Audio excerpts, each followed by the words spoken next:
আসসালামু আলাইকুম ওয়া রাহমাতুল্লাহি ওয়া বারাকাতুহু। আশা করি আল্লাহ পাকের অশেষ রহমতে আপনারা ভালো আছেন। সফলতার চাবিকাঠি। এই দুনিয়াতে মানুষ অজ্ঞ হয়েই জন্মেছে। কুরআনে ইরশাদ হয়েছে, তোমাদেরকে আল্লাহ তাআলা মায়ের পেটে এমত অবস্থায় বের করেছেন যে তোমরা কিছুই জানতে না। অন্যান্য সৃষ্টির ব্যাপারে কুরআনে এসেছে, আমাদের প্রভু তিনি যিনি সকল বস্তুকে দিয়েছেন তার যথার্থ আকৃতি, এরপর তাকে তার পথ দেখিয়ে দিয়েছেন। দেখুন, পিঁপড়া কত ক্ষুদ্র একটি প্রাণী, সে কিন্তু 1 সেন্টিমিটারের চেয়েও বেশি দূরে দেখতে পায় না। তারপরেও সে কত সুশৃঙ্খল লাইন বানায়, অন্ধকারে নিজস্ব একটা রাজত্ব চালায়। এইসব তাকে কে শেখালো? গরু ও ছাগলের বাচ্চা জন্মের পরে কিছু সময় ওলটপালট করে, একটু শক্তি অর্জন হলেই সোজা গিয়ে মায়ের ওলানে মুখ দেয়। এই উপায় তাকে কে দেখালো? একমাত্র আল্লাহই এদেরকে এই জ্ঞান দান করেন। আল্লাহর দেওয়া এই শিক্ষা ও জ্ঞান সম্পূর্ণ ত্রুটিহীন, এতে কোনো ধরনের ভুল হয় না। আপনি যদি বকরির সামনে বিরিয়ানি পাকিয়ে দেন আর তাকে মেরে রক্তাক্ত করে ফেলেন, তবুও কিন্তু সে বিরিয়ানিতে মুখ দেবে না। বাঘের বাচ্চার সামনে আপনি যদি ঘাস রেখে তাকে যতই বাধ্য করেন, সে কিছুতেই সেদিকে অগ্রসর হবে না। তার চাই কাঁচা রক্ত লাগানো গোস্ত। পৃথিবীর কোনো সৃষ্টি আল্লাহর শেখানো জ্ঞানের বাইরে কিচ্ছু করে না।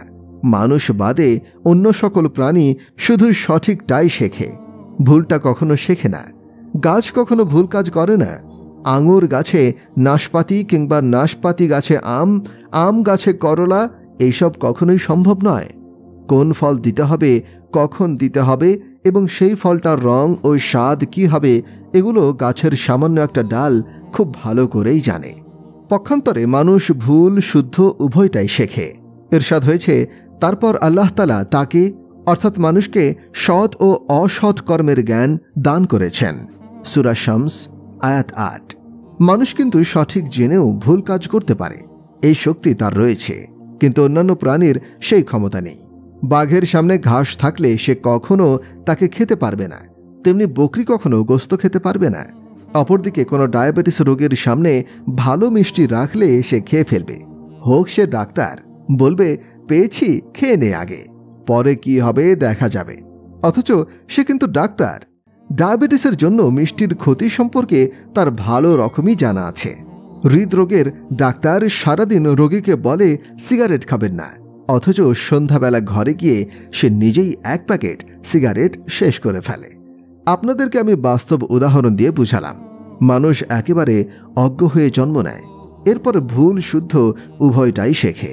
মুখ দিয়ে সত্য বা মিথ্যা, গালি কিংবা দুয়া সবই সম্ভব। চোখে হারাম যেমন দেখা যায়, হালালটাও ঠিক তেমনই।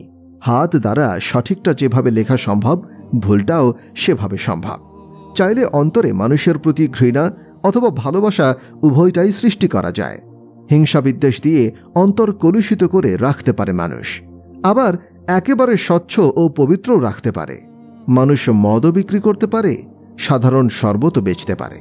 হালাল হারাম উভয় ধরনের উপার্জনের সক্ষমতা মানুষের রয়েছে। মানুষকে ভালো মন্দ উভয়টাই করার সক্ষমতা দেওয়া হয়েছে ঠিকই, তবে তার সব কিছুর হিসাব রাখা হয়। ইরশাদ হয়েছে, মানুষ যে কথাই উচ্চারণ করে সঙ্গে সঙ্গে তা লেখার জন্য একজন সদা তৎপর প্রহরী প্রস্তুত রয়েছে। তারেক জামিল যা বলছে, যা করছে, যেভাবে হাত নাড়াচ্ছে, সবই পুঙ্খানুপুঙ্খ রূপে লিখে রাখা হচ্ছে। আল্লাহ তাআলা বলেন, আমার ফেরেশতাগণ তো তাদের কাছেই রয়েছে, যারা সবকিছু লিপিবদ্ধ করে রাখছে।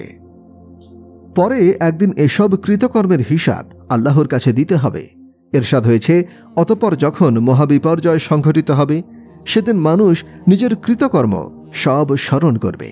সেদিন সকল দর্শকের সামনে জাহান্নামকে উন্মুক্ত করা হবে। কিয়ামতের ভয়াবহতা বিবৃত হয়েছে এই আয়াতগুলোতে। সূর্য যখন নিষ্প্রভ হয়ে যাবে, তারকারাজ্য যখন খসে খসে পড়বে, পর্বতমালা যে সময় অপসারিত হবে, যেদিন পরিত্যক্ত ছেড়ে দেয়া হবে 10 মাসের গর্ভবতী উটনীকেও, একত্রিত হয়ে যাবে যখন বন্য পশুরা, আর উত্তাল করে তোলা হবে সমুদ্রকে, যখন আত্মা পুনঃসংযোজিত হবে। জিজ্ঞেস করা হবে যেদিন জীবন্ত প্রথিত কন্যাকে যে কোন অপরাধে তারা খুন হয়েছিল। যেদিন আমল নামা উন্মোচিত হবে এবং আকাশের আবরণ অপসারিত হবে। যখন প্রজ্বলিত করা হবে জাহান্নামকে আর জান্নাতকে করা হবে নিকটবর্তী, তখনই সবাই নিজেদের কৃতকর্মের ব্যাপারে জানতে পারবে। এত কিছু বলে আল্লাহ তাআলা এটাই বোঝাতে চেয়েছেন যে এই দুনিয়া ধোঁকার ঘর, মাছের পাখা আর মাকড়সার জালের মতো তুচ্ছ। আপনার ধন দৌলত, সম্মান, পদমর্যাদা সবই শেষ হয়ে যাবে। আপনি ব্যাংকার হন আর বিশাল বড় লয়ার হন, কিচ্ছু থাকবে না একদিন। এই দুনিয়ার সৃষ্টিকর্তা যিনি, তিনিই বলেছেন আমি একে ধ্বংস করে দেব। কিয়ামতের বর্ণনা দিতে আল্লাহ পাক আরও বলেছেন, যখন আসমান বিদীর্ণ হবে, তারকাসমূহ বিক্ষিপ্ত হয়ে পড়বে, তখন কিয়ামত সংঘটিত হবে। প্রথমবার সিংগায় ফুৎকারের ভয়াবহ আওয়াজে পুরো বিশ্বজগৎ ধ্বংস হয়ে যাবে। তখন আল্লাহ পাক বলবেন, দুনিয়ার জালেমরা আজ কোথায়? কোথায় সেই দাম্ভিকরা? আছে কি আমার কোনো সমকক্ষ? থাকলে যেন সে আসে। আল্লাহর এই ঘোষণা পুরো আসমান জমিনে প্রতিধ্বনিত হবে। এরপর আল্লাহ তাআলা বলবেন, আমি শূন্য থেকে এই দুনিয়া সৃষ্টি করেছি, আমি আবার একে পূর্বের অবস্থায় ফিরিয়ে আনব। কুরআনে ইরশাদ হয়েছে, তোমাদের প্রথমবার যেভাবে সৃষ্টি করেছিলাম সেভাবেই আবার তোমাদেরকে পুনরুত্থিত করব। আরও ইরশাদ হয়েছে, পূর্ব পশ্চিমের মালিক একমাত্র আল্লাহ তাআলা, যেদিকেই তোমরা মুখ ফিরাবে সেদিকেই রয়েছেন আল্লাহ। পুরো বিশ্বের রাজত্ব একমাত্র আল্লাহর। কুরআনে ঘোষিত হয়েছে রাজত্ব একমাত্র আল্লাহ তাআলার। আরও বলা হয়েছে, বলে দিন হে নবী, সমস্ত কিছুর নিয়ন্ত্রণ আল্লাহর হাতে। অন্যত্র ইরশাদ হয়েছে, বলুন হে নবী, হে রাজাধিরাজ আল্লাহ, যাকে চান আপনি রাজত্ব দান করেন আর যার থেকে ইচ্ছা তা ছিনিয়ে নেন। আসমান জমিন ও পুরো দুনিয়ায় সবকিছুর উপরে একমাত্র আল্লাহ তাআলার ক্ষমতা চলে। চন্দ্র, সূর্য ও গ্রহ নক্ষত্র সব তার আজ্ঞাবহ। ইরশাদ হয়েছে, নিশ্চয়ই তোমাদের প্রতিপালক আল্লাহ, তিনি নভমণ্ডল ও ভূমণ্ডলকে 6 দিনে সৃষ্টি করেছেন। অতঃপর আরশের উপর অধিষ্ঠিত হয়েছেন। তিনিই দিবসকে রাত্রি দিয়ে আচ্ছাদিত করেন, যাতে এদের একে অন্যকে দ্রুত গতিতে অনুসরণ করে। আর সূর্য, চাঁদ ও নক্ষত্ররাজি যা তারই আজ্ঞাধীন, তা তিনিই সৃষ্টি করেছেন। জেনে রাখো, সৃজন ও আদেশের অধিকার একমাত্র তারই। বিশ্বজগতের প্রতিপালক আল্লাহ তাআলা মহিমাময়। পূর্ব পশ্চিম, উত্তর দক্ষিণ, উপর নিচ, আবহাওয়া ইত্যাদি সমস্ত কিছুর উপরে একমাত্র আল্লাহ তাআলার একচ্ছত্র আধিপত্য রয়েছে। সে আল্লাহ আমাদেরকে জীবন দিয়েছেন পরীক্ষার জন্য। সেই পরীক্ষায় পাশ করার একটাই মাত্র উপায়, আর তা হচ্ছে মুহাম্মদ সাল্লাল্লাহু আলাইহি ওয়াসাল্লামের অনুসরণ। যেখানে আপনি থাকুন না কেন, মুহাম্মাদের অনুসারী হতে পারলেই আপনি সফল। নবী সাল্লাল্লাহু আলাইহি ওয়াসাল্লাম বলেছেন, হে আবু সুফিয়ান, তোমাদের কাছে আমি নিয়ে এসেছি ইহকালীন ও পরকালীন সম্মান। আর যদি মুহাম্মদ সাল্লাল্লাহু আলাইহি ওয়াসাল্লামের জীবনের সাথে আপনার জীবনের মিল না থাকে, উল্টো আপনার কাজকর্মে তার বিরোধিতা, বিদ্রোহ প্রকাশ পায়, তাহলে মদিনা শরীফের বাসিন্দা হলেও আপনি ব্যর্থ। আপনার কোনো সফলতা নেই। আব্দুল্লাহ ইবনে উবাই ইবনে সালুল ছিল মদিনার বাসিন্দা। মদিনাতেই মৃত্যুবরণ করেছে। স্বয়ং রসুল তার জানাজা পড়েছেন, নিজের কাপড়ে তাকে কাফন দিয়েছেন, তার মুখে নিজের লালা দিয়েছেন। তারপরেও আল্লাহ তাকে মাফ করবেন না, কারণ সে ছিল মুনাফিক সর্দার। প্রিয় ভাই বোনেরা, সঠিক ও পরিশুদ্ধ জীবনের জন্য সর্বপ্রথম জরুরি হচ্ছে লা ইলাহা ইল্লাল্লাহর মর্মে দৃঢ় বিশ্বাসী হওয়া, অর্থাৎ হৃদয়ে এই বিশ্বাস ধারণ করা, বিশ্বজগতের সমস্ত কিছুর একমাত্র সৃষ্টিকর্তা ও মালিক আল্লাহ তাআলা। তিনি একসময় সব কিছু ধ্বংস করে দেবেন। মৃত্যুর পর আমাকে আপনাকে তিনিই আবার জীবিত করবেন। সব কিছু ধ্বংস হয়ে যাওয়ার পরে তিনি ঘোষণা দিবেন, কোথায় দুনিয়ার জালেমরা? কোথায় সেই অহংকারী? আমার সাথে টক্কর দেওয়ার কেউ কি আছে? থাকলে সে যেন আসে। সেদিন তিনি হিসাব নেবেন, কায়েম করবেন তুলাদণ্ড। ইরশাদ হয়েছে, তার অর্থাৎ আল্লাহর কাছে তাদের পরিসংখ্যান রয়েছে। কিয়ামত দিবসে তার দরবারে সকলেই একাকী উপস্থিত হবে। অন্যান্য আয়াতে আছে, কিয়ামতের দিন আমি ন্যায়ানুগ তুলাদণ্ড স্থাপন করব, ফলে কারো প্রতি কোনো জুলুম করা হবে না। কোনো প্রকার তিল পরিমাণ হলেও আমি তা উপস্থিত করব। হিসাব গ্রহণের জন্য আমি যথেষ্ট। আল্লাহ তাআলা বলেছেন, বান্দারা, ভেবো না যে কেউ দেখছে না তোমাদেরকে, বরং আল্লাহর চোখ তো নিদ্রা থেকে পবিত্র। ওনার জানাশোনায় কোনো ভুল নেই। ক্ষমতা ও শক্তি তার চিরস্থায়ী। কারো মুখাপেক্ষী তিনি নন। দূরদমনীয় রাজত্বের অধিকারী কেবল তিনি। এটাই হচ্ছে লা ইলাহা ইল্লাল্লাহর মর্মকথা। কবি বলেন, যখন বলি আমি মুসলমান, কেঁপে উঠে আমি, কারণ লা ইলাহা ইল্লাল্লাহর মর্ম জানি আমি। তো দুনিয়া ও আখিরাতের সফলতার মাপকাঠি টাকা পয়সা, ডলার, ডিগ্রি বা উন্নত কোনো দেশের নাগরিকত্ব লাভ করা নয়, বরং সফলতার জন্য সর্বপ্রথম ও প্রধান অপরিহার্য বিষয় হচ্ছে লা ইলাহা ইল্লাল্লাহর মর্ম অনুধাবনপূর্বক তার হৃদয়ে ধারণ করা। আর আমরা তো অত্যন্ত সৌভাগ্যবান। লা ইলাহা ইল্লাল্লাহতে আমরা বিশ্বাসী। অনেক বড় নিয়ামত এটা। এই মুখে লা ইলাহা ইল্লাল্লাহ উচ্চারিত হওয়াটা বিশাল ব্যাপার। নবী সাল্লাল্লাহু আলাইহি ওয়াসাল্লাম ইরশাদ করেছেন, যার সর্বশেষ উচ্চারিত কালিমা হবে লা ইলাহা ইল্লাল্লাহ, সে যত পাপই করুক না কেন, কোনো একদিন ঠিকই সে জান্নাতে প্রবেশ করবেই। সফলতা ও সঠিক জ্ঞানার্জনের দ্বিতীয় ভিত্তিকর্ম হল মুহাম্মদ সাল্লাল্লাহু আলাইহি ওয়াসাল্লামের অনুসরণ। পূর্বাপর সকলের ইলম তাকে দান করা হয়েছে। চূড়ান্ত ইলমের অধিকারী আল্লাহ তাআলা। তাকে যিনি স্বচক্ষে দেখেছেন, তার ইলম কেমন হতে পারে?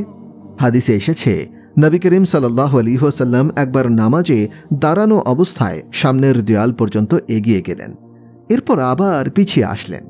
নামাজ শেষে সাহাবায়ে কেরাম জিজ্ঞাসা করলেন, হে আল্লাহর রাসূল, আপনি নামাজে আজ এমন কিছু করলেন যা কখনোই করেননি, এর পেছনে রহস্য কি? রাসূল বললেন, নামাজে আমাকে জান্নাত দেখানো হয়েছিল।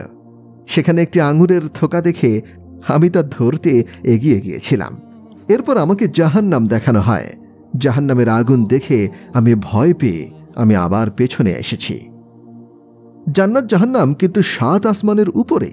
দুনিয়া থেকেই আমার নবী তা দেখতে পেয়েছেন, অথচ আমরা কিন্তু ছাদের ওপারে কি আছে কিংবা বড় কোনো সভা সমাবেশের সর্বশেষে কি আছে তা দেখতে পাই না। যার দৃষ্টির পাওয়ার এত বেশি, তার ইলম সম্পর্কে কোনো ধারণা, সংশয়, সন্দেহ রাখা নিতান্তই বোকামি। জান্নাত জাহান্নাম তো স্বাভাবিক ব্যাপার। স্বয়ং আল্লাহকেই দেখেছেন আমার নবী। আল্লাহ তাআলা তাকে দাওয়াত দিয়ে নিয়ে গিয়েছেন দুনিয়া থেকে। সাধারণত বড় কোনো দাওয়াতে গেলে মানুষ ভালো ও সুন্দর পোশাক পরে যায়, পোশাকের পিছনে অনেক টাকা খরচ করে। কিন্তু নবীজি সাল্লাল্লাহু আলাইহি ওয়াসাল্লাম সাধারণ একটা চাদর পরিহিত অবস্থায় মেরাজে গমন করেন। প্রথম আসমানে পৌঁছে আদম আলাইহিস সালামকে দেখেন, দ্বিতীয় আসমানে দেখেন ইউসুফ আলাইহিস সালামকে, তৃতীয় আসমানে সাক্ষাৎ হয় ইয়াহইয়া, জাকারিয়া এবং ঈসা আলাইহিস সালামের সাথে, চতুর্থ আসমানে দেখা হয় ইদ্রিস আলাইহিস সালামের সঙ্গে, পঞ্চম ও ষষ্ঠ আসমানে যথাক্রমে মুসা ও হারুন আলাইহিস সালামের সঙ্গে মতবিনিময় হয়। সর্বশেষ সপ্তম আসমানে দেখা হয় ইব্রাহিম আলাইহিস সালামের সঙ্গে। সিদরাতুল মুনতাহায় পৌঁছার পরে জিবরাইল আলাইহিস সালাম বললেন, হে আল্লাহর রাসূল, এখান থেকে সামনে যাওয়ার অনুমতি আমার নেই। 1 বিঘত আর অগ্রসর হলে আমি জ্বলে পুড়ে ছারখার হয়ে যাব। আমার নবীকে আল্লাহ পাক সেখান থেকেও আরও উপরে আরশে ডেকে নেন।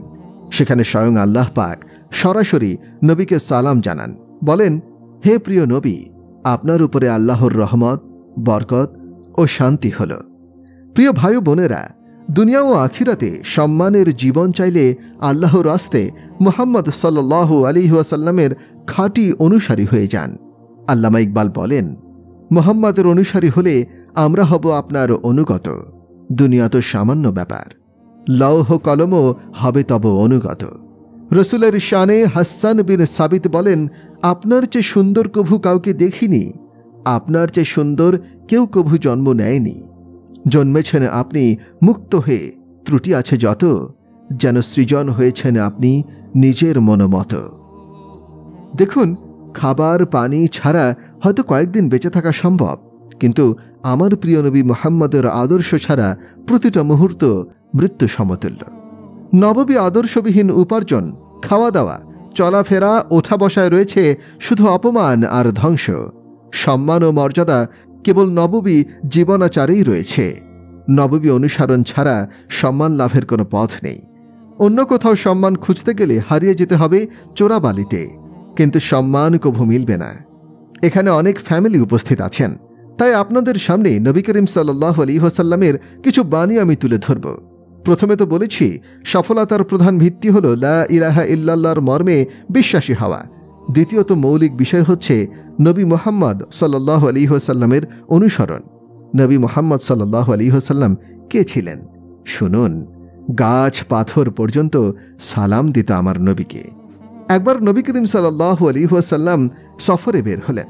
পথিমধ্যে এক জায়গায় ওনার প্রস্রাবের বেগ হলো, কিন্তু আড়াল করার মতো কিছু ছিল না সেখানে। হঠাৎ করে দুটি গাছ দেখতে পেলেন। আল্লাহর হুকুমে সেই গাছ দুটি ডালগুলো মিলিয়ে দিয়ে আড়াল তৈরি করলেন। এরপর প্রয়োজন শেষ হলে গাছগুলো নিজের আপন অবস্থানে ফিরে গেল। এই হচ্ছে আমার নবীর পরিচয়। আরেকটি ঘটনা শুনুন। জৈনিক গ্রাম্য ব্যক্তি একটি গুই সাপ শিকার করে রাসূলের মজলিসের পাশ দিয়ে যাচ্ছিল। রাসূলকে দেখে সে জিজ্ঞাসা করল, এই ব্যক্তি কে? কেউ বলল, ইনিই সেই লোক যিনি নিজেকে নবী দাবি করেন। সেই গ্রাম্য লোকটি তখন উটনি থামিয়ে রাসূলের দরবারে গেল। গিয়ে বেয়াদবের মতো জিজ্ঞাসা করল, তুমি কি নিজেকে রসুল দাবি করো? কেউ বেয়াদবি করলে নবীজি তার সাথে অভদ্রতা না করে ভদ্র আচরণই করতেন। তো তিনি ভদ্রতার সাথে উত্তর দিলেন, হ্যাঁ, আমি রসুল দাবি করি। সেই গ্রাম্য লোকটি তখন মৃত গুইসাপটা সামনে রেখে বলল, এই গুইসাপ যদি তোমার সপক্ষে সাক্ষ্য দেয় তাহলেই আমি কেবল তোমার কথা মেনে নেব। এই বলে সে এক ধরনের ঔদ্ধত্য নিয়ে অপেক্ষা করছিল। রাসূল তখন সেই গুইসাপের দিকে তাকিয়ে ডাক দিলেন, গুইসাপ। ডাক শুনে সেই গুইসাপ সুস্পষ্ট আরবি ভাষায় বলে উঠল, আমি উপস্থিত, হে কিয়ামত দিবসের সৌন্দর্য পুরুষ। উপস্থিত সবাই সেই কথা শুনতে পেয়েছিল। রাসূল সাল্লাল্লাহু আলাইহি ওয়াসাল্লাম জিজ্ঞাসা করলেন, তুমি কার ইবাদত করো? গুইসাপ উত্তর দিল, আমার রব তিনি, যার আরশ আসমানে আর রাজত্ব চলে জমিনে, সমুদ্রেও তার ক্ষমতা চলে, যার রহমত রয়েছে জান্নাতে আর শাস্তি আছে দোজখে। এরপর রাসূল প্রশ্ন করলেন, আমি কে? গুইসাপ উত্তরে বলল, আপনি বিশ্ব প্রতিপালকের প্রেরিত রসূল এবং সর্বশেষ নবী। আপনাকে যারা সত্যায়ন করবে তারা সফলকাম, আর যারা মিথ্যা মনে করবে তারা হবে ক্ষতিগ্রস্ত। এসব শুনে মুসলমান হয়ে যায় সে গ্রাম্য ব্যক্তি। আরেকটি হাদিসে এসেছে, রাসূল সাল্লাল্লাহু আলাইহি ওয়াসাল্লাম বলেন, কিয়ামতের দিন জান্নাতের চাবি থাকবে আমার নিয়ন্ত্রণে। আমার সুপারিশ ছাড়া হিসাব শুরু হবে না। জান্নাতে কেউ আমার আগে প্রবেশ করতে পারবে না। সর্বপ্রথম আমি পুলসিরাত পার হয়ে জান্নাতে প্রবেশ করব। তো প্রিয় ভাই ও বোনেরা, সফল জীবনের প্রথম শর্ত হচ্ছে লা ইলাহা ইল্লাল্লাহতে বিশ্বাসী হওয়া। এরপরে ইবাদতের বিষয় আসবে। ইবাদতের মধ্যে সর্বপ্রথম ও সবচেয়ে গুরুত্বপূর্ণ হল নামাজ।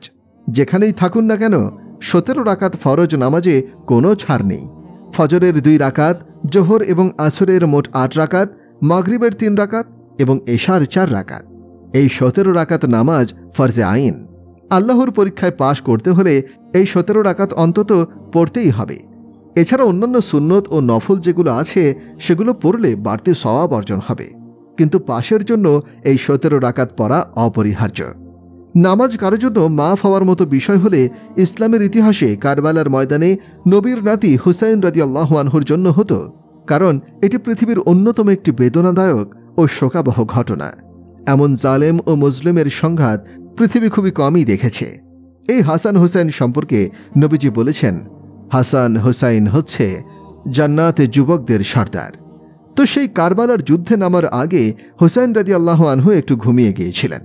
ঘুম থেকে উঠে মুচকি হাসি লেগেছিল ওনার চেহারায়। তার বোন জায়নাব জিজ্ঞাসা করলেন, মৃত্যু আমাদের সামনে আর আপনি হাসছেন? হুসাইন রাদিয়াল্লাহু আনহু বললেন, একটু আগে নানা মুহাম্মদ সাল্লাল্লাহু আলাইহি ওয়াসাল্লাম স্বপ্নযোগে আমাকে বলেছেন, আমি তোমাকে নিতে এসেছি। সেই যুদ্ধের মুহূর্তে কিন্তু নামাজের সুযোগ ছিল না। চাইলে হুসাইন রাদিয়াল্লাহু আনহু নামাজ না পড়তে পারতেন, কিন্তু উম্মত এতে নামাজের গুরুত্বটা পরিপূর্ণভাবে অনুধাবন করতে পারত না। তাই খঞ্জরের মুখোমুখি হয়েও তিনি নামাজ না ছেড়ে উম্মতকে এর অপরিহার্যতা বুঝিয়ে দিয়ে গেছেন। কারবালার মাটি দিয়ে তায়াম্মুম করে রক্তাক্ত শরীর এবং কর্তৃত হাত পানিয়ে নামাজ পড়ে বুঝিয়েছেন, নামাজ কোনো অবস্থাতেই ছাড়া যাবে না। সেই দিন জোহরের সময় শত্রুপক্ষকে বললেন, আমাদেরকে একটু নামাজের সুযোগ দাও।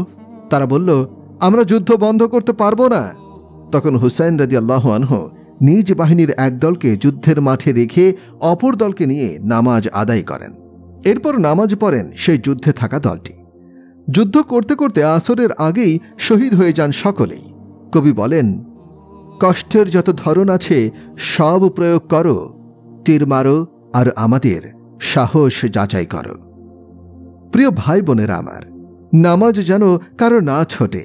রোজার ব্যাপারে তো কত কিছু ছাড় আছে, যেমন কেউ অসুস্থ থাকলে তার জন্য সুস্থ হওয়ার পরে রোজা রাখার সুযোগ আছে। মৃত্যু পর্যন্ত রোজা রাখার মতো সুস্থ না হলে সেই রোজা একেবারেই মাফ হয়ে যায়। আমার মাইগ্রেনের সমস্যা আছে, ক্ষুধার কারণে সেটা আরও বেড়ে যায়। তাই আমি চাইলে রোজা ভেঙে পরে সুস্থাবস্থায় সে রোজা রাখতে পারি। আল্লাহ তাআলা যদি আর সুস্থ না করেন তাহলে আর সে রোজা রাখতে হবে না। হজ, জাকাত এগুলো তো সামর্থ্যবানদের জন্য ফরজ। তো নামাজই কেবল এমন ইবাদত যে ক্ষেত্রে কোনো প্রকার ছাড় নেই। তাছাড়া আল্লাহ তাআলা একে সহজ করে দিয়েছেন। কারো কষ্ট হলে সে কমপক্ষে 17 রাকাত ফরজটা অন্তত পড়ে নেয়। তারেক জামিল সাহেব এ সময় বসে পানি পান করেন। এরপর বলেন, এই যে আমি বসে পান করলাম, চাইলে আমি দাঁড়িয়েও পান করতে পারতাম। দাঁড়িয়ে পান করাকে অনেকে দোষণীয় মনে করে, অথচ এটাও সুন্নত। বর্ণিত আছে হযরত আলী রাদিয়াল্লাহু আনহু একবার দাঁড়িয়ে পানি পান করেন আর বলেন, আমি রাসূলকে এমন করতে দেখেছি। আবার আরেক হাদিসে এসেছে রাসূল সাল্লাল্লাহু আলাইহি ওয়াসাল্লাম বলেছেন, তোমাদের কেউ যেন দাঁড়িয়ে পান না করে। কেউ ভুলে পান করে ফেললে সে যেন বমি করে দেয়। এই দুই হাদিসের সমন্বয় হবে এভাবে, কোনো জায়গায় বসতে সমস্যা হলে সেখানে দাঁড়িয়ে পান করা যাবে। সমস্যা না থাকলে স্বাভাবিক অবস্থায় বসে পান করাই সুন্নত। তাই দূর থেকে কাউকে দাঁড়িয়ে পান করতে দেখলে তার সম্পর্কে খারাপ ধারণা করে ফেলা উচিত নয়। এই দিন অনেক সহজ, এতে কোনো কাঠিন্য নেই। ইরশাদ হয়েছে, আল্লাহ তাআলা দিনকে সহজ, নরম এবং প্রশস্ত করেছেন। এতে কোনো প্রকার সংকীর্ণতা রাখেননি। জয়ফুত তাগরিব 33। নবী করিম সাল্লাল্লাহু আলাইহি ওয়াসাল্লাম আমাদের জীবনাচার শিখিয়েছেন। পুরুষ মহিলার জীবনযাপন কেমন হবে তার রাসূল দেখিয়ে গিয়েছেন। দুনিয়ার সর্বপ্রথম অস্তিত্বশীল সম্পর্ক হচ্ছে দাম্পত্য সম্পর্ক। আমাদের আদি পিতা ও মাতা আদম ও হাওয়া আলাইহিস সালামের মাঝে আল্লাহ তাআলা বিয়ে পরিয়ে দিয়েছিলেন। আল্লাহ তাআলা নারীকে দুর্বল বানিয়েছেন, কিন্তু সেই সাথে তাকে সম্মানও দিয়েছেন, যেন তার দুর্বলতাকে কেউ নিজের স্বার্থসিদ্ধির সুযোগ বানাতে না পারে। নারীকে সম্মানিত করার নমুনা দেখুন। আল্লাহ তাআলা আদম আলাইহিস সালামকে কাদামাটি দিয়ে তৈরি করেছেন, তা শুকানোর পরে তাতে রূহ ফুঁকে দিয়েছেন। এরপর তাকে কাপড় পরিয়ে থাকতে দিয়েছেন জান্নাতে। নারী যেমন এই দুনিয়ার সৌন্দর্য, তেমনি জান্নাতেরও সৌন্দর্য। হযরত আদম আলাইহিস সালাম জান্নাতের বাসিন্দা হলেও মানসিক প্রশান্তি পাচ্ছিলেন না। তিনি মন খারাপ ছিল তার। তো আল্লাহ তাআলা তার মানসিক প্রশান্তির জন্য নারী সৃষ্টি করতে চাইলেন। স্বাভাবিক তো ছিল তাকেও আদম আলাইহিস সালামের মতো কাদামাটি দিয়ে বানানো, শুকানোর পর তাতে রূহ ফুঁকে দেওয়া, কিন্তু আল্লাহ তাআলা তা করেননি। বরং আদম আলাইহিস সালাম একদিন ঘুম থেকে উঠে দেখেন সুন্দরী এক নারী তার সামনে উপস্থিত।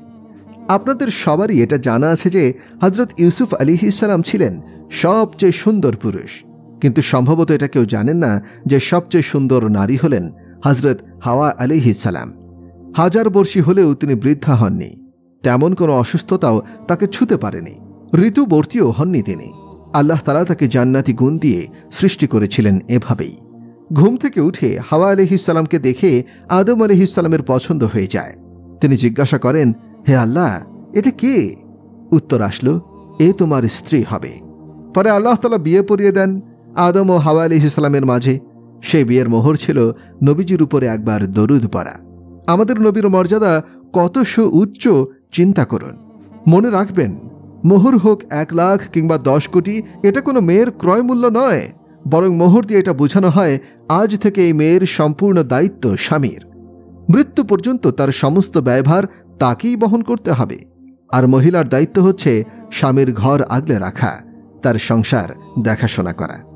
বর কনে কর্তৃক বিয়েতে কবুল বলার অর্থ হচ্ছে তারা একে অপরের দোষ গুণ গ্রহণ করে নিল।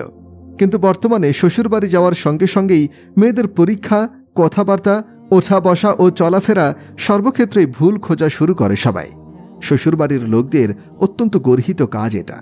এর মানে তারা নবীজির আদর্শকে গ্রহণ করল না। কারণ বিয়ের ক্ষেত্রে নবীজি সাল্লাল্লাহু আলাইহি ওয়াসাল্লাম পারস্পরিক কবুল বলাটা আবশ্যক করেছেন। আর কবুল বলার মানেই হচ্ছে একজন অপরজনকে তার দোষ গুণ সহই গ্রহণ করে নেয়া। এখন শুধু দোষ গুণ খুঁজলে তো তাকে দোষ গুণ সহ গ্রহণ করা হলো না। কারো মধ্যে সব ধরনের ভালো গুণ খুঁজতে যাবেন না। দেখুন, আল্লাহ তাআলা আমাদের মধ্যে থেকে 100 ভাগ নেকি চাননি, 51 ভাগ চেয়েছেন। অর্থাৎ খারাপ 49 ভাগ এবং ভালো 51 ভাগ হলেই আল্লাহ তাআলা আমাদের মাফ করে দেবেন। সুতরাং স্বামী স্ত্রী একে অপরের মধ্যে, শ্বশুর শাশুড়ি, বউ কিংবা মেয়ের জামাইয়ের মধ্যে, সন্তান ও মা বাবা পরস্পরের মধ্যে যদি 100 ভাগ ভালো খুঁজতে চায় তাহলে সেটা ভেজাল লাগবে। একে অপরের ত্রুটিগুলো মেনে নিন আপনারা। বিয়েতে কবুল বলাটা এতটাই জরুরি যে এটা বলা ছাড়া বিয়েই শুদ্ধ হবে না। একটা মজার ঘটনা শুনুন। আমার এক বন্ধু আছে, উচ্চপদস্থ কর্মকর্তা। তার গ্রামের এক ছেলে অল্প বয়সেই বাসে হেলপারি করত। তার কাজ ছিল বাস পরিষ্কার রাখা আর সময় মতো ড্রাইভারকে বিভিন্ন নির্দেশনা দেওয়া, যেমন ওস্তাদ বায়ে প্লাস্টিক, বায়ে লইয়া ডানেলন। এইসব বাক্য বলতে বলতে সেট হয়ে গিয়েছিল তার মুখে। বিয়ের সময় কাজী যখন তাকে বলল, অমুকের মেয়েকে তোমার কাছে এত টাকা মোহরে বিয়ে দেওয়া হচ্ছে, তুমি কি রাজি? সে বলল, ওস্তাদ বায়ে প্লাস্টিক। তার ভাই কনুই দিয়ে খোঁচা মারলে সে বলল, বামেলা ওস্তাদ। কাজী সাহেব বললেন, আরে এসব বললে হবে না, বলতে হবে আমি কবুল করছি। আরেকটি ঘটনা শুনুন। এক যুবক তার স্ত্রীকে একসঙ্গে 3 তালাক দিয়ে দিল।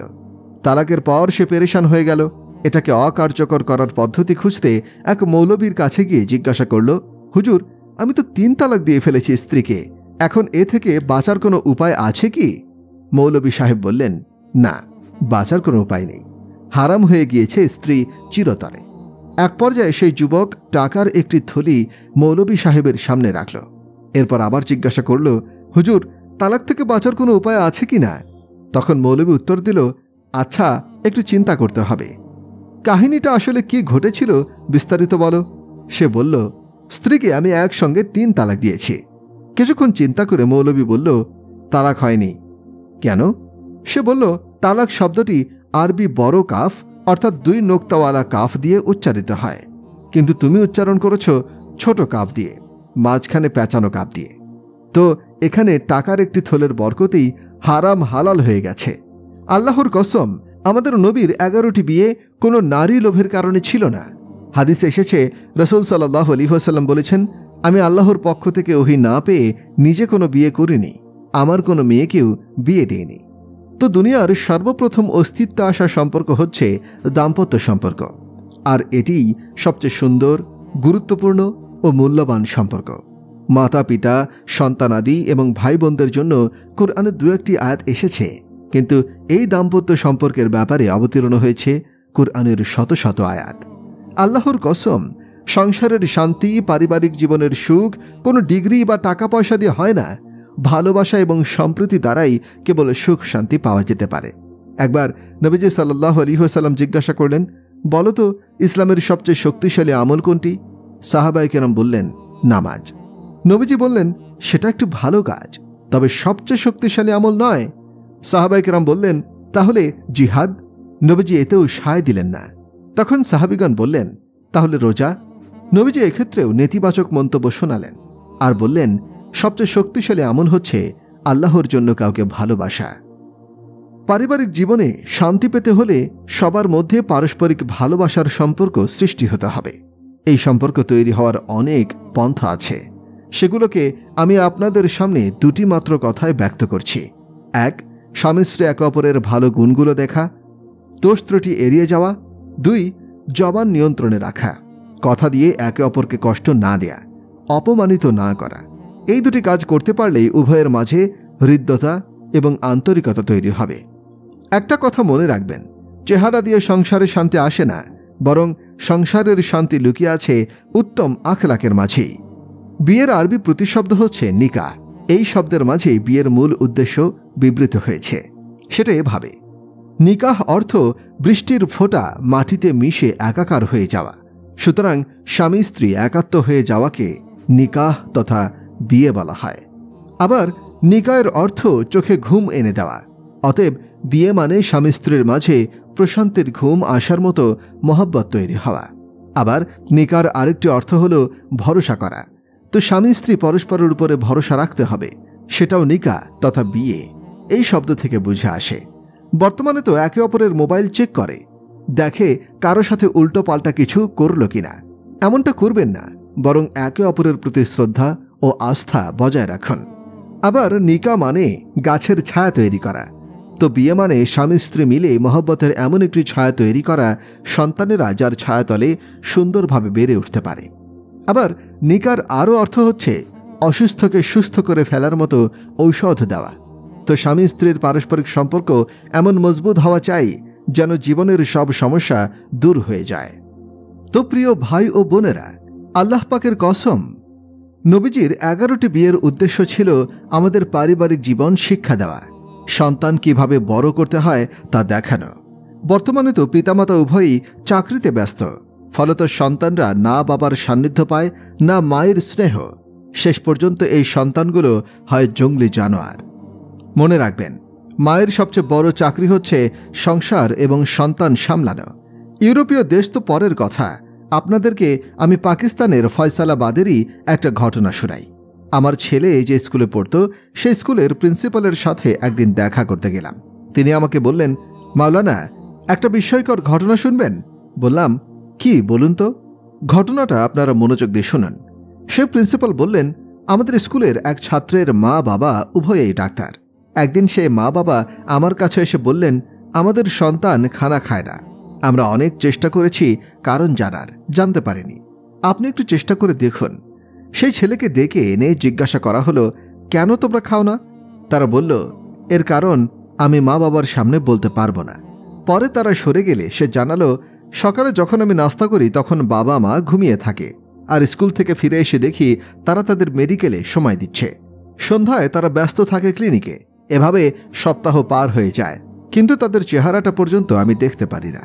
তাই আমরা সিদ্ধান্ত নিয়েছি যে মা বাবা আমাদের চেহারাটুকু দেখাতে পারে না, তাদের ঘরে আমরা আর খাব না। প্রিয় ভাইয়েরা আমার, এমন জীবন থেকে আল্লাহর কাছে পানাহ চান। এমন জীবন বাড়াবেন না কেউই। জীবনের শান্তি খুঁজতে অনেকে এই ধোকায় ফ্ল্যাট বা গাড়ি কেনে যে কিস্তিতে তার মূল্য পরিশোধের সুযোগ আছে। পরে সেই কিস্তি আদায় করতে গিয়ে স্বামী স্ত্রী উভয়ে লেগে যায় চাকরিতে। এতে সুখ শান্তি একেবারেই শেষ হয়ে যায়। কারণ সারাদিন কাজ করে বাবা ক্লান্ত শরীরে বাসায় আসে, সে কিভাবে সময় দেবে সন্তানদেরকে? চাকরিজীবী মাও থাকে ক্লান্ত শ্রান্ত, তাকে আবার বাসায় এসে রান্নাবান্না ও ঘরোয়া কাজও করতে হয়। এত কষ্ট ও ক্লান্তির পরে সন্তানদের মন খোলা আদর স্নেহ দেবে কিভাবে? মা বাবাকে বলবো, বাচ্চাদেরকে আদেশ নিষেধ কম করবেন। এটা করো না, ওটা করো না, এটা কেন করলে, এ সমস্ত কথাবার্তা তাদের বলবেন না বেশি। বরং তাদের ভালোবাসুন, মোহাব্বত করুন, বুকে আগলে রাখুন। দেখবেন এতে বিরাট পরিবর্তন আসবে সন্তানদের মধ্যে। সর্বশ্রেষ্ঠ নবী ও বিশাল দায়িত্বের অধিকারী ছিলেন মুহাম্মদ সাল্লাল্লাহু আলাইহি ওয়াসাল্লাম। উম্মতের জন্য দরদে তার বুকে কান্নারা গুমরে মরত। ফলে হাড়িতে গোস্ত জাল দিলে যেমন আওয়াজ হয়, তেমন আওয়াজ শোনা যেত তার বুক থেকে। তিনি পর্যন্ত বাচ্চাদের জন্য আলাদা সময় বের করতেন। ছোটখাটো একটা চাকরি পেলেই তো আমরা বলি, আরে আমি এখন ব্যস্ত। অথচ নবী করিম সাল্লাল্লাহু আলাইহি ওয়াসাল্লাম পুরো বিশ্ব জগতে এবং কিয়ামত পর্যন্ত আগত উম্মতের কাছে দ্বীন প্রচারের দায়িত্বে নিয়োজিত ছিলেন। সেই নবী বাচ্চাদের জন্য আলাদা সময় বের করতেন। এসে বলতেন, আমার দুষ্টরা কোথায় রে? তখন হাসান হোসাইন দৌড়ে আসতেন। আসার পর রসুল ঘোড়ার মতো হয়ে যেতেন। তাদেরকে বলতেন, আমার পিঠে চড়ো তোমরা। এই হচ্ছেন আমাদের নবী। আমাদের নবীর আদর্শ ও জীবনাচার সম্পর্কে জানুন। চাঁদ দ্বিখণ্ডিত করা কিংবা আসমান ভেদ করে উপরে চলে যাওয়া খুব কঠিন কোনো বিষয় নয়, কিন্তু একটা জীবন সফলভাবে যাপনের নমুনা রেখে যাওয়া হচ্ছে সবচেয়ে গুরুত্বপূর্ণ ব্যাপার। মা বাবার কারণে বহু সন্তান বকে গেছে, নষ্ট হয়ে গেছে অনেক সংসার শ্বশুর শাশুড়ির কুটনামিতে। অপরদিকে বউয়ের অভদ্রতা আর বেয়াদবির ফলেও অগণিত পরিবার ধ্বংস হয়ে গেছে। তেমনি উজাড় হয়েছে অসংখ্য ঘর ছেলের নষ্টামি, নেশা আর অন্যান্য কুকর্মের কারণে। তো আমাদের নবী থেকে জীবন আচার শিখুন। এত বড় নবী হয়েও যিনি ঘোড়ার মতো নিচু হয়ে হাসান হোসাইনকে পিঠে চড়াচ্ছেন, এভাবেই তাদেরকে নিয়ে চক্কর দিচ্ছেন ঘরের মধ্যে। পরে হাসান হোসাইনকে নামিয়ে দিয়ে তাদের বোন জায়নাব, আলী রাদিয়াল্লাহু আনহুর ইলম ও বাগ্মিতার সিংহভাগে তিনি পেয়েছিলেন, তাকে আবার পিঠে চড়াতেন। তাকে নিয়েও ঘুরতেন পুরো রুমে। শেষে বলতেন, তোমাদের উট কেমন লেগেছে? কবি বলেছেন, প্রেম বিচ্ছেদ ছাড়াও দুনিয়াতে আরও দুঃখ আছে, মিলনের সুখ ছাড়াও সুখের অস্তিত্ব অনেক আছে। টাকা পয়সা কামানোটাই দুনিয়ার একমাত্র কাজ নয়। ধার কর্জ থেকে বিরত থাকবেন। তাহলেই নিশ্চিন্তে এবং আনন্দে থাকতে পারবেন। এখানে সেখানে এত এত কিস্তিতে দায়বদ্ধ থাকলে তো মাথা ব্যথায় ভুগবেনই। আবু হুরায়রা রাদিয়াল্লাহু আনহু থেকে বর্ণিত, আমি দেখেছি রাসূল সাল্লাল্লাহু আলাইহি ওয়াসাল্লাম হাসান কিংবা হুসাইনকে পায়ের উপর দাঁড় করিয়ে হাত ধরে বলছেন, নানা ভাই আসো আসো, পাহাড়ে ওঠো। তো ওনারা এভাবে উঠতে উঠতে রাসূলের পেটের উপরে উঠে যেতেন। এরপর নবীজি তার ঠোঁটে চুমু খেয়ে জড়িয়ে ধরে বলেন, হে আল্লাহ, আমি একে ভালোবাসি, আপনিও তাকে ভালোবাসুন, এবং যে ব্যক্তি তাকে ভালোবাসে তাকেও আপনি ভালোবাসুন। হে প্রিয় ভাইয়েরা আমার, আল্লাহর কসম, সোনা রূপা কিংবা টাকা পয়সা দিয়ে জীবন সুন্দর হয় না। জীবন সুন্দর হয় কেবল নবীর পূর্ণ অনুসরণে। সর্বশ্রেষ্ঠ নবী হয়েও তিনি নিজের স্ত্রী আয়েশাকে বলছেন, আয়েশা চলো দৌড় প্রতিযোগিতা করি।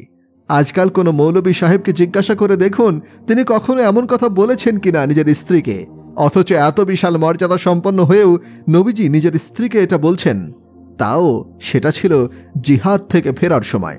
তো রাসূল সাল্লাল্লাহু আলাইহি ওয়াসাল্লাম সেই সফরের সঙ্গীদের বললেন, তোমরা এগিয়ে যাও। অতঃপর আয়েশা রাদিয়াল্লাহু আনহাকে বললেন, এসো দৌড় প্রতিযোগিতা করি।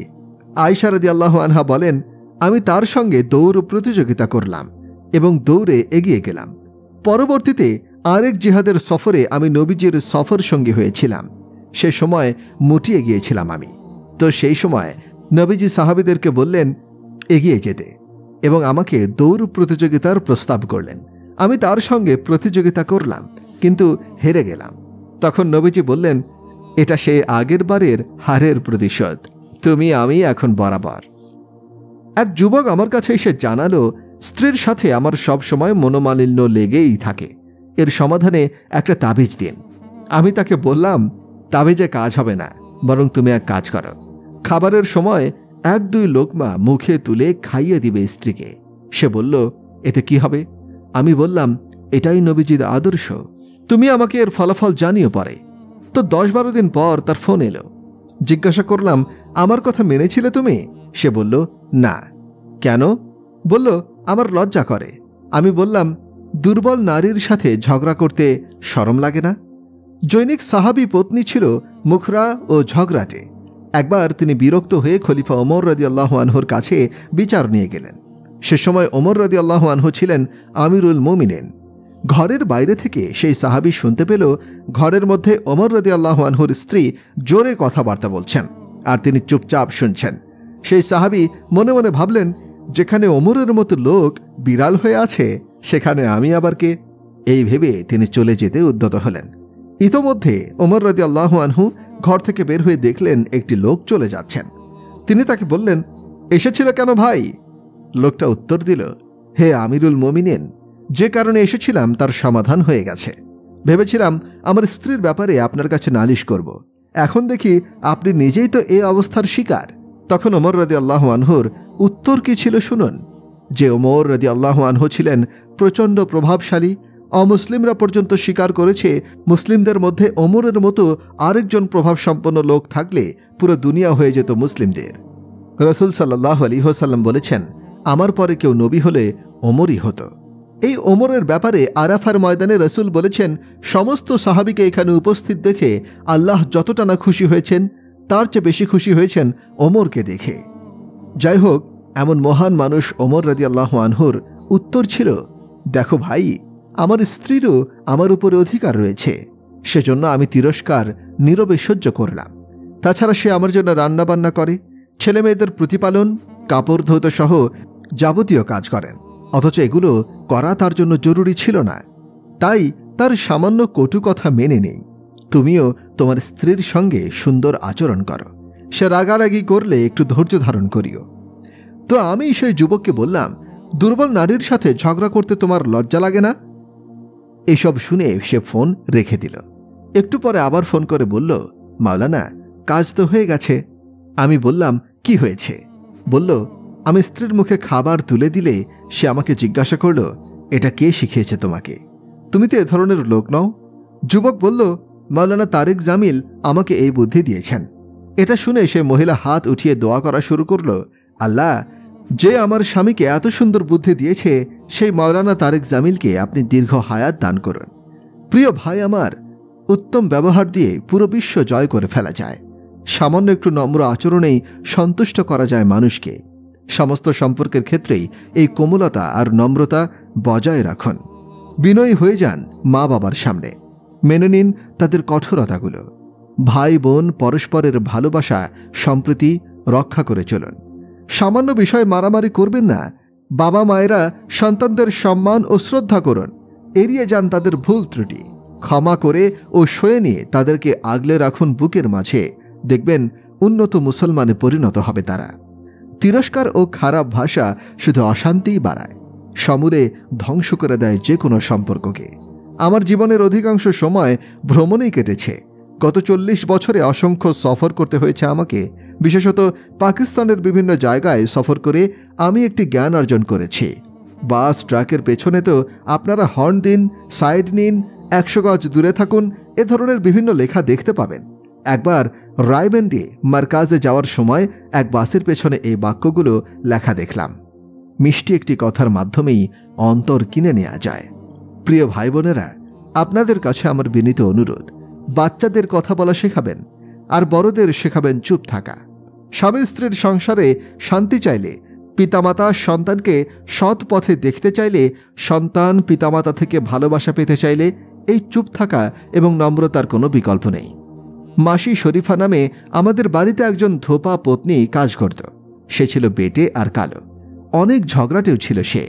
তার স্বামীর মোট 4 জন স্ত্রী ছিল। সে একদিন আমার বোনকে বলল, আমার সতীনদের সাথে খালি আমার ঝগড়া হয়, এমন একটা তাবিজ দিন যেন সবাই আমার অনুগত হয়ে যায়। আমার বোন তখন কাগজের মধ্যে কিছু একটা লিখে ভাঁজ করে দিয়ে বলল, যখন ঝগড়া লাগে তখন আপনি এটা দাঁত দিয়ে ধরে রাখবেন, কাগজটা যেন মুখ থেকে না পড়ে, পড়লে কিন্তু আপনি মারা যাবেন। পাঞ্জাব, বিশেষত পুরো পাকিস্তানেই মানুষ তাবিজ কবজে বেশি বিশ্বাস করে। সাধারণ ব্যাপারেই দুর্বল ইমানের লোকেরা মনে করে কালো জাদুগ্রস্ত হয়ে পড়েছে সে, এজন্য কবিরাজদের পেছনে টাকা ঢালে। আমার কথা হলো, সেই কালোটা কতটুকু কালো দেখা যায় না কেন সেটা? আসল কথা হলো, এগুলো কিছুই না, সব ধান্দাবাজি। নিয়মিত নফল নামাজ, জিকির আজগার এবং দোয়া চালু রাখবেন, আল্লাহর কাছে আশ্রয় চাইবেন, এটাই যথেষ্ট। ওসব ধান্দাবাজ কবিরাজের খপ্পরে পড়বেন না কখনো। পড়লে সংসার এবং জীবন ধ্বংস হয়ে যাবে। তো 1 সপ্তাহ পরে সে মাসি শরীফা আমার বোনের কাছে এসে বলল, মা, আপনি তো অনেক কামিল মানুষ, আপনার তাবিজের ওসিলায় এখন আর আমাদের কোনো সমস্যা হয় না। মূলত দাঁত দিয়ে কাগজ ধরে রাখার কারণে সে কোনো কথা বলতে পারত না, তাই ঝগড়া বন্ধ হয়ে যেত। এই তাবিজটায় আপনাদের সবাইকে দিতে যাচ্ছি আমি। স্বামী স্ত্রী দুজনের একজন এরকম চুপ হয়ে যাবেন, তাহলে ইনশাল্লাহ বন্ধ হয়ে যাবে ঝগড়া বিবাদ। আরেকজনকে আটকাবেন না, বরং সুযোগ দিবেন। নিজে জেতার চেষ্টা না করে হেরে যান। আমার ওস্তাদ রহিমাহুল্লাহ বহুবার বলেছেন, জীবনের লড়াইয়ে যে হেরে যাবে তারই জয় হবে। জীবন কোনো ইলেকশন নয় যে সব সময় জিততেই হবে এখানে, বরং জীবনে জিততে চাইলে আপনাকে হারা শিখতে হবে। নিজের সন্তান, পিতামাতা, স্বামী স্ত্রী একে অপরের কাছে হেরে যান। আমাদের নবী বলতেন, হ্যাঁ, আমার মা বাবা যদি জীবিত থাকতেন তাহলে দেখতে তাদের কেমন সেবা করতাম আমি। অন্তত আম্মাজান জীবিত থাকলে তার খুব কেয়ার করতাম। এশার নামাজে দাঁড়িয়ে সূরা ফাতিহা পড়ার পর আমার মা ডাকলে তার ডাকে আমি আগে সাড়া দিতাম, পরে নামাজ পড়ে নিতাম। এটা সম্পূর্ণ বানোয়াট হাদিস। এমন বানোয়াট কথা জেনে বুঝে নবীজির দিকে সম্পৃক্ত করে বললে ঠিকানা হবে জাহান্নাম। তাছাড়া বিষয়টি মাসালাগত দিক থেকেও সঠিক নয়। মা বাবার আহ্বানে সাড়া দিতে ফরজ নামাজ ছাড়া যাবে না, এটাই ফতোয়া। অনুবাদক: মা বাবা যাদের বেঁচে আছে তাদের থেকে মন ভরে দোয়া নিন। বিশ্বাস করুন, কোনো একটি দোয়া তাদের কবুল হয়ে গেলে উন্নতির উচ্চ শিখরে পৌঁছে যাবেন আপনি। খবরদার, বদদোয়া নেবেন না পিতামাতার থেকে, কখনো তাদের থেকে বদদোয়া নেবেন না। মা বাবা তো নিজের থেকে কোনো খারাপ দোয়া করেন না, তবে সন্তান থেকে তারা কোনো কষ্ট পেলে সেটাই বদদোয়া হয়ে ফিরে আসে সন্তানের ওপরে। রাসূল সাল্লাল্লাহু আলাইহি ওয়াসাল্লাম ইরশাদ করেন, আমি বেহেশতে প্রবেশ করে সেখানে কুরআন পাঠ শুনতে পেলাম। আমি জিজ্ঞাসা করলাম, এটা কার আওয়াজ? ফেরেশতাগণ বললেন, হারিসা ইবনে নুমান রাদিয়াল্লাহু আনহু। নবীজি জিজ্ঞাসা করলেন, হারিসা তো এখনো মদিনায়, তার আওয়াজ এখানে আসে কি করে? উত্তরে বলা হলো, সে নিজ মায়ের সাথে উত্তম আচরণ করে, এর বরকতেই তার তেলাওয়াতের আওয়াজ জান্নাতি ধ্বনিত হয়। তখন রাসূল সাল্লাল্লাহু আলাইহি ওয়াসাল্লাম বললেন, পুণ্যের প্রতিফল এরূপই। পুণ্যের প্রতিফল এরূপই। সে ছিল সকল মানুষের তুলনায় নিজের মায়ের সাথে সর্বাধিক সদাচরণকারী। কবি বলেন, গন্তব্যের মাইলস্টোন নিজেরাই তৈরি করি আমরা, সময় দ্বারা প্রভাবিত লোক নই আমরা। এই দুনিয়ায় আমরা হচ্ছি মুসাফির, জান্নাত আমাদের মূল গন্তব্য। আমাদের একমাত্র আদর্শ হলেন মুহাম্মদ সাল্লাল্লাহু আলাইহি ওয়াসাল্লাম। দুনিয়ার কোনো আদর্শের অনুসারী নই আমরা। উলামায়ে কেরাম ও দায়ী যারা আছেন তারা দূত ও আহ্বায়ক মাত্র, তাদের কেউ আপনার মূল আদর্শ নয়। ডাক পিয়ন যেমন মানুষের দ্বারে দ্বারে ঘুরে অন্যের বার্তা পৌঁছে দেয়, আমিও তেমনি আপনাদের সামনে আসমানি বার্তা পৌঁছে দিচ্ছি। কখনো আমাকে আদর্শ বানাবেন না। আদর্শ তো একমাত্র আমাদের নবী করিম সাল্লাল্লাহু আলাইহি ওয়াসাল্লাম। এই মুহাম্মদ সাল্লাল্লাহু আলাইহি ওয়াসাল্লামই হচ্ছেন আমাদের আইডল। আল্লাহর বিধান জানতে হলে কুরআন পাঠ করুন, নবীজিকে মানতে হলে সিরাত অধ্যয়ন করুন। অন্য কোনো বই না পড়লেও চলবে। আর আজকাল তো বই কিনতেও হয় না, মোবাইলেই হাজার হাজার কিতাব পাওয়া যায়। নিজেদের পরিবারে আপনারা ভালোবাসার পরিবেশ সৃষ্টি করুন।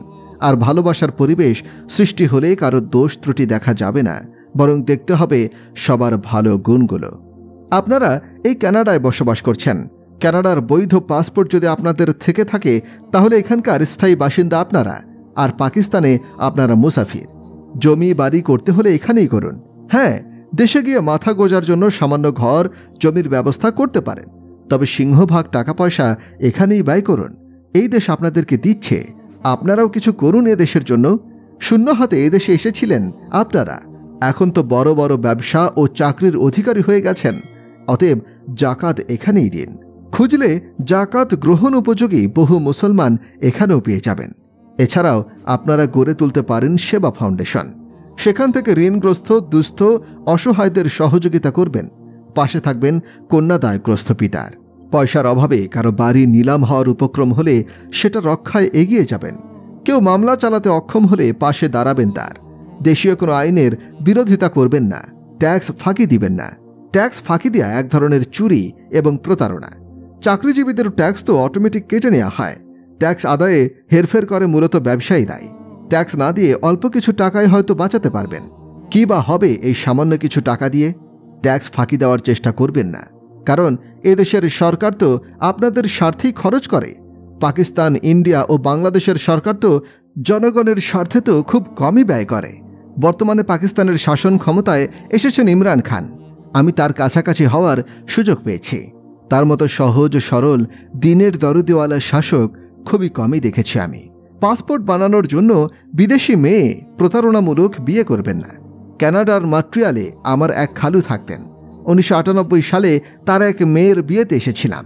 তখন আমি বলেছিলাম, খালুজি, ছেলের রিয়াল পাসপোর্ট আছে কিনা দেখে নিন। তিনি বললেন, আরে না, সমস্যা নেই, জামাই অনেক ভালো মানুষ। কিন্তু 3 বছর পর তার পাসপোর্ট রেডি হয়ে গেলে সে এমনভাবে উধাও হয়ে যায় যে আজও তার কোনো খোঁজ পাওয়া যায়নি। এমন প্রতারণা কারো সাথে করবেন না, খবরদার। ইহসান দানেশ নামের একজন বিখ্যাত কবি ছিলেন। ওনার জীবনীতে একটা ঘটনা পড়েছিলাম, আপনাদেরকে তা শোনাচ্ছি। ব্রিটিশ শাসনামলের কাহিনী। দিল্লিতে এক পকেটমার গুরু ছিল, যার অনেক শিষ্য ছিল। তারা পকেট মেরে এনে তাকে দিত। একবার তার এক শিষ্য মাত্র 2 রুপিয়া নিয়ে এসে তাকে দেয়। তখন সে তাকে ধমক দিয়ে বলল, এত কম রুপিয়া আনলি কেন? সে বলল, ওস্তাদজি, আজকে অনেক বড় একটা দান মেরেছিলাম। এক ব্রিটিশের পকেট মেরেছিলাম। তার পকেটে অনেক টাকা পয়সা ছিল। পকেট মেরে নিয়ে আসার সময় আমার মনে হলো, কিয়ামতের দিন যদি ঈসা আলাইহিস সালাম আমার নবী মুহাম্মদ সাল্লাল্লাহু আলাইহি ওয়াসাল্লামকে এই অভিযোগ দেন যে আপনার উম্মত তো আমার উম্মতের পকেট মেরেছিল, ব্রিটিশরা তো খ্রিস্টান, তখন আমার নবী তো লজ্জিত হয়ে যাবেন আমার কারণে। আমি আমার নবীকে কি জবাব দেব? এই ভেবে আমি গিয়ে সেই রুপিয়াগুলো তাকে ফিরিয়ে দিলাম। এরপর এই 2 রুপিয়া অন্য জায়গা থেকে নিয়ে এসে আপনাকে দিলাম। এটা শুনে সেই গুরু তাকে 10 রুপিয়া দিয়ে বলল, তুই খুব ভালো কাজ করেছিস, এটা তোর পুরস্কার। সুতরাং কোনো বিধর্মীদের সাথে এমন প্রতারণা করবেন না যাতে আপনার কারণে আমাদের নবীজিকে কিয়ামতের মাঠে লজ্জায় পড়তে হয়। নিজেদের টাকা পয়সা এখানেই লগ্নি করুন। গাড়ি বাড়ি জমি সব গড়ে তুলুন এখানেই। এখানকার স্থায়ী বাসিন্দা যেহেতু হয়েই গেছেন, দেশে তো আর ফিরবেন না, আপনাদের সন্তানরাও যাবে না। একটা মজার ঘটনা শুনুন। পাঠান কেউ এখানে থাকলে আগেই ক্ষমা চেয়ে নিচ্ছে। একবার এক পাঠানের খরগোশ হারিয়ে গেলে লোকেরা তাতে দুঃখ প্রকাশ করল। পাঠান বলল, আমার চিন্তা নেই কোনো, একে নেশাদ্রব্য খাইয়ে দিয়েছি, নেশা কেটে গেলে ঠিকই ফিরে আসবে আমার কাছে। আপনারা কানাডার মোহে পড়ে গেছেন, দেশে কি আর ফেরা হবে? সেই চিন্তা বাদ দিন, বরং ভালো মুসলমান হিসেবে নিজেকে গড়ে তুলুন এখানেই। সন্তানদের জন্য ধর্মীয় পরিবেশ তৈরি করার চেষ্টা করুন। 1982 সাল থেকে 2018 সাল প্রায় 39 বছর ধরে ইউরোপের দেশগুলোতে সফর হচ্ছে আমার অভিজ্ঞতার আলোকে আপনাদেরকে একটি পরামর্শ দিচ্ছি। তা হলো, বিয়ে শাদী এখানকার ছেলেমেয়েদের মধ্যেই সারবেন, কারণ তাদের চিন্তাভাবনা মানসিকতার মিল থাকে, ফলে সংসার বিরাজ করে, অনেক মিল মোহাব্বত এবং শান্তি সম্প্রীতি থাকে। অপরদিকে বিদেশে স্থায়ী হওয়া ছেলে বা মেয়ের সাথে বিয়ে দেবেন না দেশে বড় হওয়া কোনো ছেলে বা মেয়েকে, কেননা সেই ছেলে বা মেয়ে এখানকার পরিবেশের সাথে খাপ খাওয়াতে পারবে না। তাদের দুজনের মাঝে এত বেশি গ্যাপ থাকে যে তা পূরণ হতে হতেই সংসার ভেঙে যায়। এমন তিক্ত অভিজ্ঞতা আমার বহু হয়েছে। তাই আমার একান্ত ব্যক্তিগত পরামর্শ হচ্ছে, এখানকার বাসিন্দারা পরস্পরের মাঝেই আত্মীয়তা করুন। ইনশাল্লাহ এতে আল্লাহর পক্ষ থেকে বরকত নাজিল হবে। বাকি সিদ্ধান্ত আপনাদের হাতে। বিয়ের মূল উদ্দেশ্য হল নেক সন্তান জন্মদান, তো এই উদ্দেশ্য যেখানেই পূরণ হবে সেখানেই বিয়ে করে নেওয়া উচিত। জাতপাত বংশ এত কিছু দেখার প্রয়োজন নেই। বেশি বেশি দান করবেন। আল্লাহ তাআলা ভালোবাসেন দানশীলকে, আর কৃপণকে করেন অপছন্দ। দানশীল ইবাদত কম করলেও আল্লাহর কাছে সে প্রিয়, কিন্তু কৃপণ তাহাজ্জুদ গুজার হলেও আল্লাহর কাছে সে প্রিয় হতে পারে না। আপনাদের কাছে বিশেষ অনুরোধ রইল, কারো সাথে কারো রেষারেষি থাকলে মীমাংসা করে নেবেন, একজন আরেকজনকে ক্ষমা করে দিবেন, মিটমাট করে নেবেন সব ভুলে গিয়ে। বিশেষত স্বামী স্ত্রীর মধ্যে কোনো মন কষাকষি থেকে থাকলে তা ঠিক করে নেবেন, এতে আল্লাহ তাআলা অতীতের সকল পাপ মোচন করে দিবেন। প্রিয় দর্শক শ্রোতা, এমন সব মনোমুগ্ধকর ঘটনা ও ইহকাল থেকে পরকাল পর্যন্ত বিস্তারিত ইসলামিক বিষয় নিয়ে আলোচনা করা হয় আমাদের চ্যানেলে। আপনি যদি আমাদের চ্যানেলে নতুন হয়ে থাকেন তাহলে অবশ্যই সাবস্ক্রাইব করবেন। আজকে এ পর্যন্তই। পরবর্তী ভিডিও দেখার জন্য আমন্ত্রণ রইল। ধন্যবাদ।